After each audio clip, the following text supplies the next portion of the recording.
My question is, my question is, I'm a happy man in my life. I'm doing fine. But I want to know what it feels like being you, because you're an enlightened master. And what's the way for us to get there? What's the way for us to get there? Is there any prescription that you could give us and we could try to, you know, implement in our lives so that we can be like you? Within this hall, I'm not able to figure out which is south. Which is south here, this one?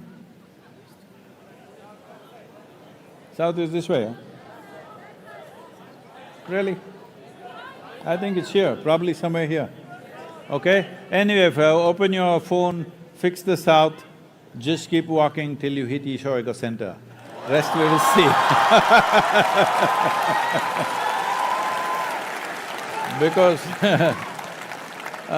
Because these are big things. You're saying you want to be enlightened, then we want to see how committed you are, first of all.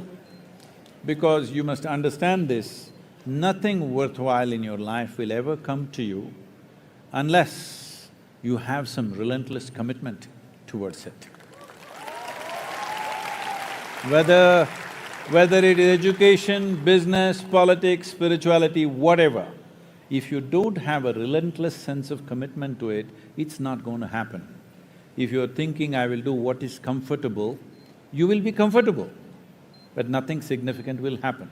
If anything significant has to happen to your life, you must choose which way. Right now, because you said what you said, I'm saying south is the way for you that you must show that commitment, otherwise nothing will yield. When you show that commitment, this is not big problem. As I told you, the whole process is about human evolution. Will we allow it to nature's device to do it slowly, or will we take it into our hands and do it upon ourselves that will evolve quickly in this life? This is a choice that you have. You must exercise this choice, because once you're human, it's your privilege to do everything with yourself consciously. This is why Save Soil is also under the banner of Conscious Planet, because without conscious human beings, our very intelligence and capabilities have become a serious problem to the world. Right now, what human beings are suffering is just their own intelligence. If you take away half their brain, everybody will sit peacefully. Yes, what are they suffering?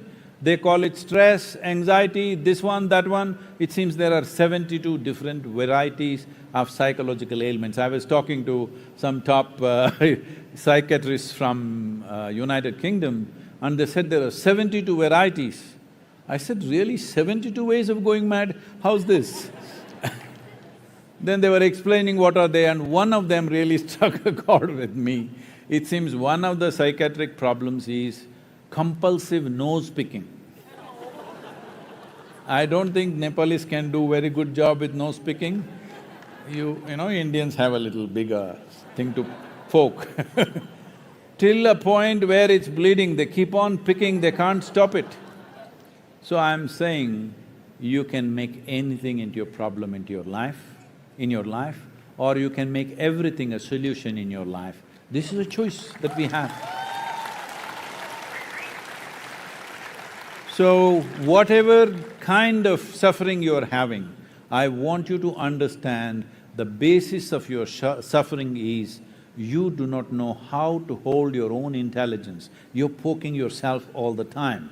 If you had half the brain, if you had the brain of an earthworm, at least you would be eco-friendly.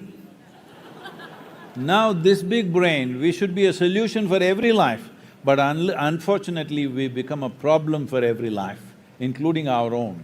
This is because your education systems are always talking about how to conquer the world. How to take charge of this one? There is nothing about it. There's simply nothing about it. If you don't take charge of your own faculties, if your own faculties start working against you, can you ever be well, I'm asking you? If your thought, your emotion… let's look at it this way.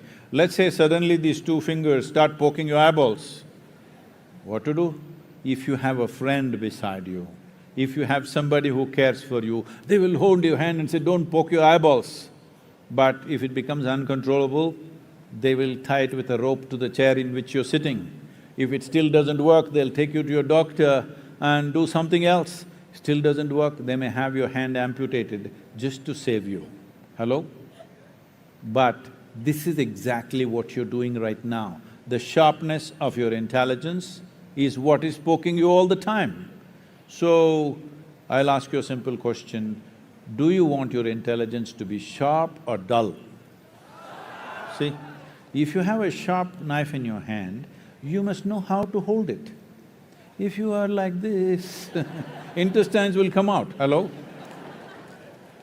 If you hold something very sharp in your hand, you must know how to hold it, isn't it? If you're not conscious, this knife becomes very dangerous. That's all that's happened to human beings.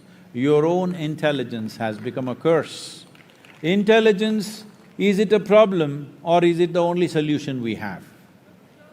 It is the only solution we have, but we turn the only solution into a problem because we are not conscious. Without creating a conscious human being, there is no conscious planet. Without